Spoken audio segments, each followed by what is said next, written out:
Hello, this is Hans the Dutch guy with Much Dutch, and this time we will see how to pronounce in a regular Dutch accent Ontbijtkoek, or spice cake in Dutch.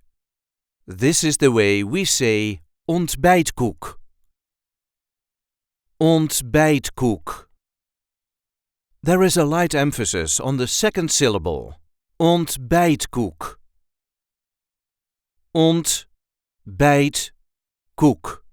Ontbijtkoek. Ontbijtkoek is sometimes also called peperkoek. Peperkoek. Or kruidkoek.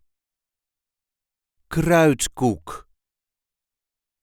It is often spiced with cloves, cinnamon, ginger and nutmeg.